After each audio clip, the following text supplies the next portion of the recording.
Videos में हमने आप लोगों को गुणोत्तर श्रेणी से संबंधित कुछ फार्मूले निकाल के बताए, उस पर आधारित कुछ क्वेश्चन बताया गया और आज उसी क्रम में आगे आपकी टॉपिक है गुणोत्तर श्रेणी के n पदों का योगफल ज्ञात करना। किसी भी गुणोत्तर श्रेणी के n पदों का योगफल समांतर श्रेणी में बताया गया कि किसी भी समांतर श्रेणी के n पदों का योगफल Sn बराबर n/2 2a plus n minus 1 into D होता। उसी प्रकार गुणोत्तर श्रेणी के n पदों का योगफल क्या होगा, तो चलिए हम फार्मूला निकालते हैं, फिर उसी पे आधारित क्वेश्चन लगाएंगे। तो है गुणोत्तर श्रेणी के n पदों का योगफल ज्ञात करना। To find the sum of n terms of a GP, किसी जीपी टर्म के n पदों का योगफल ज्ञात करना। तो मान लेते हैं, माना गुणोत्तर श्रेणी का, जिस गुणोत्तर श्रेणी का योगफल हमें निकालना है, माना गुणोत्तर श्रेणी का प्रथम पद, आपको बताया भी गया है प्रथम पद को स्मॉल a से प्रदर्शित करते हैं। तो माना गुणोत्तर श्रेणी का प्रथम पद स्मॉल a कामा सार्व अनुपात, गुणोत्तर श्रेणी में सार्व अनुपात लिखते हैं, कॉमन रेशियो जिसको बोला जाता है। तो सार अनुपात स्मॉल r, माना गुणोत्तर श्रेणी का प्रथम पद a सार अनुपात स्मॉल r तथा पदों की संख्या स्मॉल n है। लिखा भी गया है कि n पदों का योगफल ज्ञात करना है। तो माना गुणोत्तर श्रेणी का प्रथम पद a सार्व अनुपात r तथा पदों की संख्या स्मॉल n है। यदि योगफल को, हमें योगफल निकालना है, यदि योगफल को Sn sum of n terms, Sn मतलब sum of n terms, n पदों का योगफल। तो यदि योगफल को Sn से व्यक्त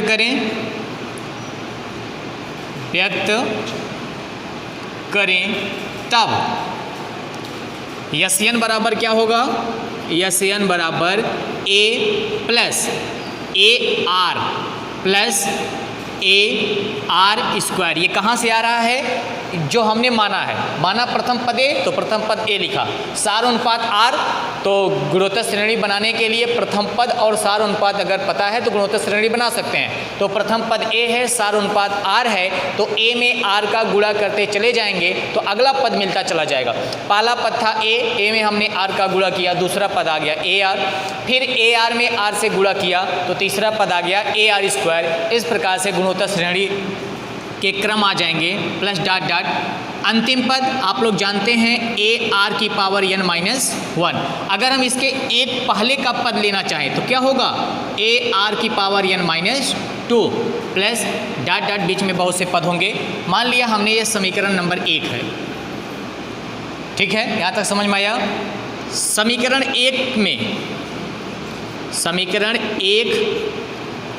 के दोनों पक्षों में, समीकरण 1 के दोनों पक्षों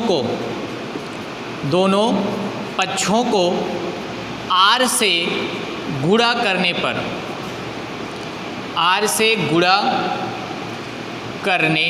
पर समीकरण 1 के दोनों पक्षों में सभी पदों में r से गुणा करेंगे तो लेफ्ट हैंड साइड क्या होगा, r Sn बराबर राइट हैंड साइड का पहला पद है a समीकरण 1 में, जब a में हम r से गुणा करेंगे तो क्या बन जाएगा, AR प्लस दूसरे में r से गुणा करेंगे AR स्क्वायर प्लस तीसरे में जब r से गुणा करेंगे AR क्यूब। इस प्रकार से बीच में भी बहुत से पद होंगे।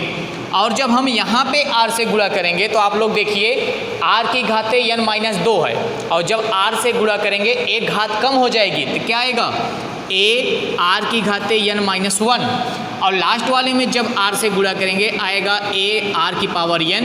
ये हो गया समीकरण नंबर 2। अब एक में से समीकरण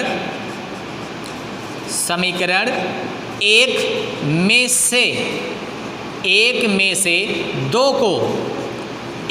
से दो को घटाने पर 1 में से 2 को घटाने पर, समीकरण 1 में से 2 को घटाएंगे, लेफ्ट हैंड साइड को लेफ्ट हैंड साइड से, राइट हैंड साइड को राइट हैंड साइड से। तो देखिए घटाने पर मिलेगा क्या, समीकरण 1 है 2 है, ध्यान दीजिए जब हम समीकरण 1 के लेफ्ट हैंड साइड और 2 के लेफ्ट हैंड साइड को घटाएंगे तो यशयन दोनों में है, आएगा 1 माइनस आर और यशयन हमारा हो जाएगा कॉमन, बराबर 1 में से 2 घटाना है तो 2 के चिन्ह क्या हो जाएंगे, सभी माइनस हो जाएंगे। 2 का ये चिन्ह देखिए माइनस, समझने के लिए आप लोग देख लीजिए, माइनस माइनस माइनस माइनस, घटाने पर 2 का चिन्ह माइनस हो जाएगा। इसके बाद जब हम यशयन में से आर यशयन घटाएंगे तो यशयन कॉमन है, 1 माइनस आर यशयन। राइट हैंड साइड में अब देखिए पहला पद है ए समीकरण 1 में और दूसरे में है ए आर, तो ए अकेला है, ए को हम लिख लेते हैं। इसके बाद ध्यान दीजिएगा ए आर से ए आर कट जाएगा, ए आर प्लस में ए आर माइनस में, फिर ए आर स्क्वायर प्लस में ए आर स्क्वायर माइनस में, आगे यहाँ पे ए आर क्यूब होगा, ए आर क्यूब से कट जाएगा। इस प्रकार से सभी पद प्लस माइनस से कट जाएंगे। देखिए ए आर की power n minus 1, a r की पावर एन माइनस 1, तो लास्ट में ए आर की पावर एन समीकरण 2 वाला बच जाएगा, क्योंकि ए आर पावर एन ऊपर कहीं नहीं मिलेगा। तो समीकरण 1 से केवल ए बचेगा और समीकरण 2 से केवल क्या बचेगा, माइनस ए आर की पावर एन। तो घटाने पर माइनस चिन्ह लगा देंगे तो ये सब कट जाएंगे नीचे वाले, केवल शुरू का समीकरण 1 का ए बचेगा और समीकरण 2 का ए आर की पावर एन बचेगा।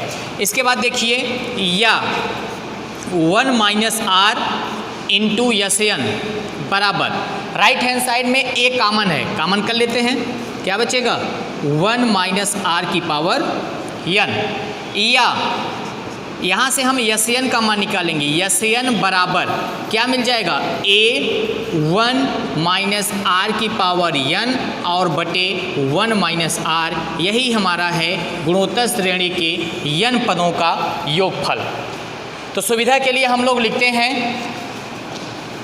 यशयन, सुविधा के लिए यशयन बराबर ए 1 माइनस आर की पावर एन बटे 1 माइनस आर, जबकि इसको फार्मूले को हम तब लगाते हैं जबकि r इज लेस देन 1। अगर r का मान 1 से छोटा है तो हम अपने सुविधानुसार इस फार्मूले को लगाते हैं। फार्मूला एक ही है, केवल अपने सुविधानुसार अगर r का मान 1 से छोटा है, जैसे 1/2, 1/3, 2/3, 4/5 इस प्रकार से है तो हम ये फार्मूला लगाएंगे। और दूसरा अगर मान लीजिए r का मान 1 से बड़ा है तो इसी में अंश में और हर में जब हम माइनस कॉमन करेंगे तो ये फार्मूला बन जाएगा। इसको तब लगाएंगे जबकि r इज ग्रेटर देन 1। तो दोनों फार्मूला एक ही है, फार्मूला 2 नहीं, बस केवल अपने सुविधानुसार लगाते हैं, क्योंकि जब इसी फार्मूले से हम माइनस कॉमन करेंगे तो ये फार्मूला मिल जाएगा। तो ये फार्मूला हम तब लगाएंगे जब r का मान क्या हो, 1 से बड़ा हो, और जब r का मान 1 से छोटा है तो ये फार्मूला लगाएंगे। यही है गुणोत्तर श्रेणी के एन पदों का योगफल। अब इस पर कुछ क्वेश्चन कर लिया जाए।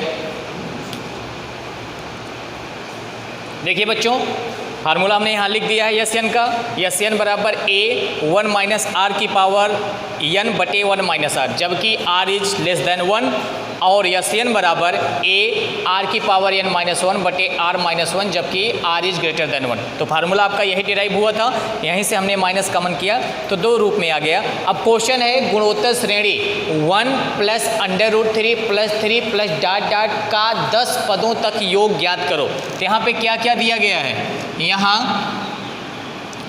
यहाँ ए प्रथम पद है हमारा 1, r का मान हमने बताया था a2 बटे a1, दूसरे पद में पहले पद से भाग कर देंगे, √3 बटे 1 बराबर √3। ये हो गया हमारा r का मान, आ गया √3। इसके बाद n बराबर 10 पदों तक, तो n बराबर 10। फार्मूला r का मान क्या है, 1 से ज़्यादा है, क्यों, क्योंकि √3 का मान होता है 1.732 समथिंग, तो 1.73 अर्थात 1 से ज़्यादा है। फार्मूला ये सेकंड वाला लगाएंगे। तो पहले फार्मूला लिख लेते हैं, इसलिए यशयन बराबर ए आर की पावर एन माइनस 1 बटे r माइनस 1, या यश 10 मतलब 10 पदों का योग तो 10 पदों का योग a का मान है 1, r का मान है √3 पावर n का मान है 10 माइनस 1। इसको ऐसा लिख लेते हैं √3 घाते 10 माइनस 1 बटे r का मान है √3 माइनस 1 बराबर 1 का गुणा करेंगे तो कोई फर्क नहीं पड़ेगा। अब ध्यान दीजिए √3 का गुणा 10 बार करना, तो जब √3 का गुणा करेंगे 10 बार तो 3 5 बार आएगा जो कि अंडर रूट से 3 होगा। √3 दो √3 मिलके 3 हो गया, फिर 2 √3 मिलके 3, फिर 2 √3 मिलके 3। इस प्रकार से क्या आएगा, या इसको ऐसे भी लिख सकते हैं। देखिए 3 की घाते 1/2 और पूरे की घाते कितना है 10 माइनस 1 और नीचे है √3 माइनस 1 बराबर। अब देखिए 2 घात के ऊपर घात लगा हो, दोनों घात का गुणा हो जाता है, तो 2 5 10। तो यहाँ आ गया 3 की घाते 5 माइनस 1 और बटे √3 माइनस 1। तो 3 की घाते 5 का मान 243 होता है और माइनस 1 बटे √3 माइनस 1। अब हम थोड़ा सा सरलीकरण करने के लिए परमेयीकरण कर देते हैं। √3 प्लस 1 से ऊपर और नीचे मल्टीप्लाई, हर का परमेयीकरण √3 प्लस 1। तो √3 प्लस 1 से अंश और हर में गुणा कर दिया, तो अंश में आ गया 242 ब्रैकेट में √3 प्लस 1, नीचे देखिए एक ब्रैकेट में a प्लस बी, एक ब्रैकेट में a माइनस बी बराबर होता है a² माइनस b²।